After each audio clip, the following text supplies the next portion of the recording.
Christ. Blood of Jesus. Pastor Kasala. Yes. Ẹ jọ̀ọ́, ẹ gbàdúrà fún mi. Torí láti bí ọjọ́ mẹ́ta sí mẹ́rin, aláìbùkù yìí. Àlàkálà. Bẹ́ẹ̀ni. Ó fẹ́ jọ iṣẹ́ ayé nìyẹn. Bẹ́ẹ̀ni. Gbogbo ogun kan ló nídìí àdúrà.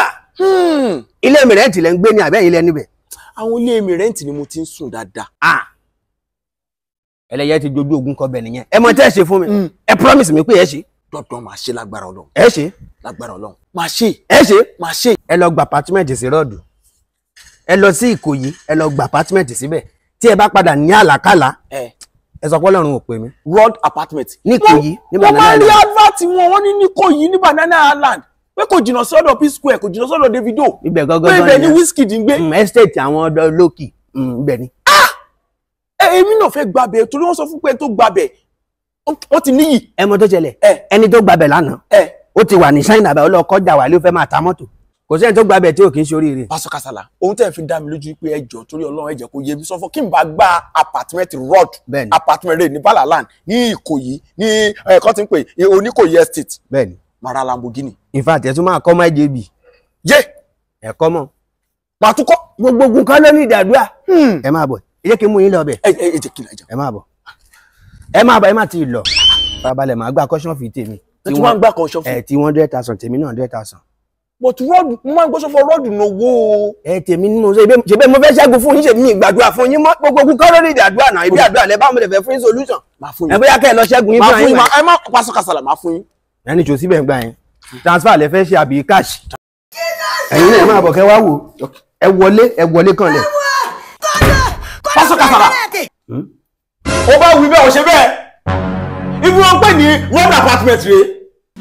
Ẹ̀yin ẹ̀kọ́ ìmájì ṣé bí yóò jọ US báyìí. Mo ṣoríire o, ẹlẹ́dàá mi, mo dúpẹ́ o. Ṣé ìwọ̀n jù? Ẹ̀kọ́ ìmájì báyìí kan wá fún yín ní rubí ní 180,000 nínú Ìkòyí ní Banana Island. 180,000. Wàlá kọ́kọ́ fún yín ní rubí. Jọ fún mi ní àkáǹtì wọn fẹ́ sún oorun oṣù ọkàn gbé. 180. Ìbẹ́ ilé ní IJB. Ẹ ṣé kò wá kéré ẹ fẹ́ gbà bí lóṣù kan. Kí ló ṣe ń tẹ̀lé lóṣù méjì? Lóṣù tẹ̀lé lóṣù méjì. Ẹ̀yin ọmọ ènìyàn mo need account number wọn. A ní sùúrù ẹ̀ tí san tèmi. Máa sàn. Kọ́kọ́ bá mi tẹ̀. Wọ́n ní Netflix. Kò sí nǹkan tán ní. Ẹ wò. Wọ́n ní Netflix. Wọ́n ní free wifi. Kò sí nǹkan tán ní. Omi wà. AC in fact wọ́n tún ní AC nínú kitchen. Ẹ máa bẹ̀ wá wò. Láì gbé ní US. Ìyẹn ní road apartment. Wọ́n ní wọ́n lẹ́sìn nínú kitchen. Ẹ wá wò kan. Jesus of Nazareth. Ọ̀gbẹ́ burúkú ọ̀gẹ̀nẹ̀tẹ̀ burúkú lẹ́sìn. Mosquito dè. Ọ̀gẹ̀nẹ̀tẹ̀ burúkú lẹ́wọ̀ yẹn nínú kitchen. Ẹ̀kọ́ ìmájì bóyá ẹgbẹ́ bí yín wá bí. Àwọn adáná. Bá mi gba àkáǹtì wọn jẹ́ kí n ṣe transfer. Mi kì í dédé mú yàn lọ. Mo ìfẹ́ yín ni mo ní. Mo ṣe mo ràn yín lọ́wọ́ gan. Ọlọ́run á ṣe tiẹ̀ náà ní dáadáa. Àṣẹ Èdùmàrè. Mo fẹ́ sun oorun bíbá oṣù méjì. láàrin. Bá mi fún mi ní àkáǹtì road apartment. Ẹ ti dúpẹ́ lọ́wọ́ mi dáadáa. Ẹ mú rí báyìí. Ọmọ olùkọ́ṣà àtọmọ olùbùsọ̀lá oníkànbẹ̀rẹ̀ ìjà ọmọ mẹ́mú mẹ́mọ́ rẹ̀ ìgbénu gbogbo bẹ́ẹ̀ lórí ìgbénu náà bẹ̀rẹ̀ níbẹ̀ nígbà ọmọ dání ọ̀dání kéke ọkùnrin abalẹ̀. Lé kàdáyàbà. Ọjà àpapọ̀ ẹ̀ máa kó ra yọ.